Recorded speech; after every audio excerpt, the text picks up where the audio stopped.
Friends, we can all see that many white bloggers have millions of followers.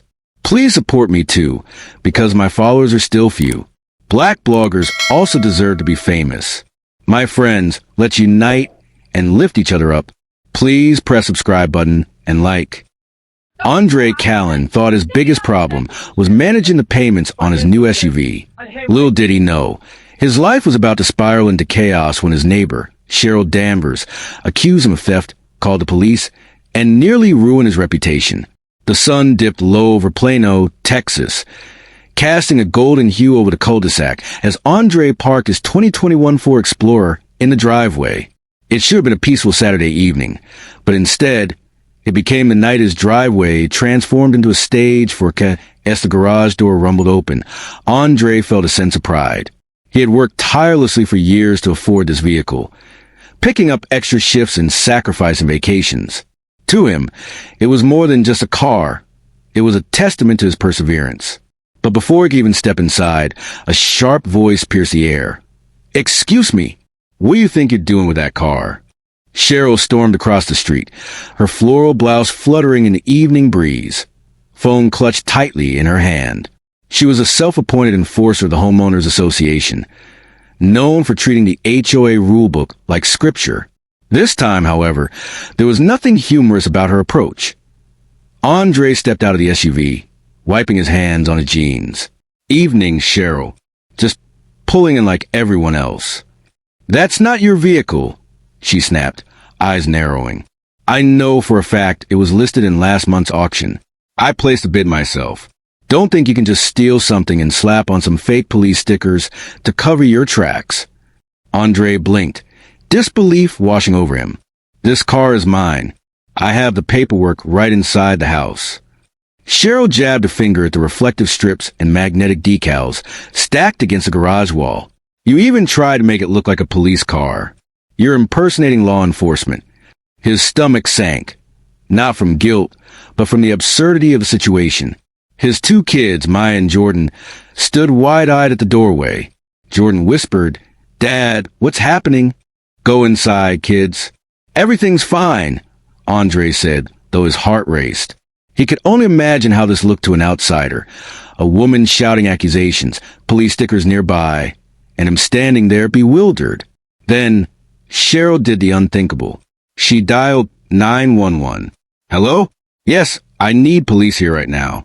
A man has stolen my vehicle. He's pretending to be an officer and refuses to give me back what's mine." Her frantic voice echoed down the street, drawing the attention of neighbors peeking through their windows. The scene quickly escalated from a private dispute to a public spectacle. Andre took a few steps closer, trying to maintain his composure. "Cheryl, you need to stop. You're making a mistake. Stay where you are. The police will sort this out," she shouted, her eyes filled with a mix of anger and satisfaction. 5 minutes later, the sound of sirens filled the air, and flashing red and blue lights illuminated the cul-de-sac. 3 patrol cars pulled up and officers stepped out, hands near their holsters. "Sir, step away from the vehicle," one officer ordered. Andre glanced back at his kids, now crying in the doorway, and then back at the officers. "This is my car. I can prove it. Please, just let me show you the papers." Cheryl darted forward, pointing wildly. "That's him. He stole my car and turned it into a fake police SUV. Arrest him before he runs." The officers exchanged confused glances, caught between Andre's calm demeanor and Cheryl's frantic accusations. Victor Ramirez, the mechanic across the street, stepped closer. "I helped him put those decals on. That's his car. You got the wrong story." But the officers remained cautious, hands resting on their belts, unsure of whom to believe.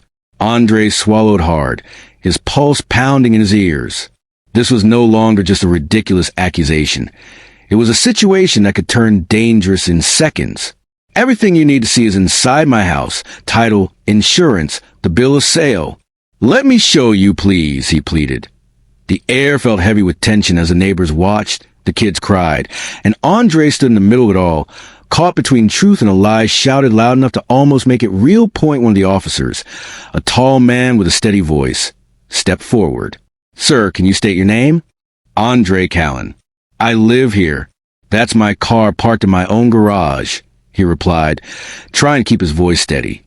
Before he could say more, Cheryl interrupted. Don't listen to him. He's lying. That's my vehicle. I placed a bid for it at an auction last month. Andre clenched his jaw, frustration bubbling. They're not fake. I volunteer for the neighborhood watch. I use them when I'm helping with patrols. Ask anyone here. The officer raised his hand, silencing them both. Mr. Callan, do you have proof of ownership on you right now? Andre gestured toward the house. Yes. Title, registration, insurance, all in my name. They're inside. I can get them if you let me. Cheryl's face twisted with disbelief. Don't let him back in the house. He'll hide evidence, shred papers, whatever he needs to cover this up. The officer's patience finally snapped. Ma'am, if you continue to disrupt, we'll have to issue a citation for filing a false report and interfering with our work. You've made your statement. We've investigated. The matter is closed. Cheryl's mouth opened, then closed, doubt flickering across her face. But it didn't stop her from muttering. You'll regret ignoring me. You'll all regret it. Andre turned away, ushering his kids inside, his chest tight with exhaustion. The flashing lights began to fade as the officers wrapped up, but the knot in his stomach remained. He knew this wasn't over. Cheryl wasn't the type to back down, even when she was wrong. That night, as Andre sat at the kitchen table with a glass of water, he stared at the stack of documents. Proof of ownership, proof of stability. But proof didn't matter to people who thrived on chaos, and Cheryl thrived on it. The next morning, Andre woke up to the smell of coffee, but felt the weight of the previous night pressing on his chest. His kids were unusually quiet, their cereal bowls pushed aside. Andre crouched beside them. Hey, last night was a mess, but listen to me. That car is ours. Nobody can take it from us. Do you understand? Jordan whispered. But the police came. They came because someone lied. Andre replied, his throat tightening. But lies don't win forever. As the days passed, Andre's life became a whirlwind of accusations and counter-accusations. Cheryl's relentless pursuit of him only fueled his determination to fight back. He reached out to his sister, Monique, who quickly uncovered a web of deceit involving Cheryl and the HOA president, Douglas Keaton. Monique discovered that Cheryl had filed multiple complaints against neighbors, targeting families to drive him out of the neighborhood. The more Andre learned, the more he realized this was about more than just his car. It was about control and corruption. With Monique's help, Andre gathered evidence and prepared to expose the truth. They filed a complaint with the state attorney general's office, and soon the investigation into the HOA's finances began. The neighborhood buzzed with tension as the truth began to unravel as the investigation progressed. Andre found himself at the center of a media storm. His face appeared on local news, and the community began to rally around him. Neighbors who had once avoided him now offered support, sharing their own stories of harassment and intimidation. Finally, the day came when Douglas was ousted from his position as HOA president. The neighborhood began to heal, and Andre felt a sense of relief wash over him. He had stood his ground, fought for his family, and exposed the corruption that had plagued Maplewood Drive for far too long. But just as things began to settle, Andre received an anonymous tip that would change everything.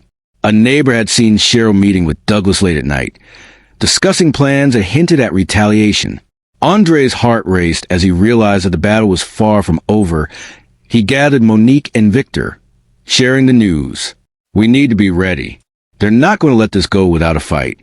As they strategized, Andre felt a surge of determination. He wouldn't let fear dictate his life or the lives of his children. The truth was on his side, and he was prepared to face whatever came next. And just as they were about to finalize their plan, a loud knock echoed through the house. Andre exchanged worried glances with Monique and Victor. Who could that be? He wondered aloud as he opened the door. The sight before him sent chills down his spine. Cheryl stood there, flanked by two menacing figures, her expression a mix of anger and desperation. You think this is over, Andre? She spat, her voice dripping with venom. You have no idea what you started. Andre's heart raced as he realized the stakes had just been raised. The battle for Maplewood Drive was about to escalate into something far more dangerous than he had ever anticipated. And with that, the door swung shut, leaving Andre to ponder the storm that was brewing just beyond his threshold. The fight for his home, his family, and the truth was only just beginning. Do you want to know the fate of the heroes? Please post part 2. Subscribe to the channel and continue watching. Your opinion and support are important to me. Leave it in the comments. Thank you.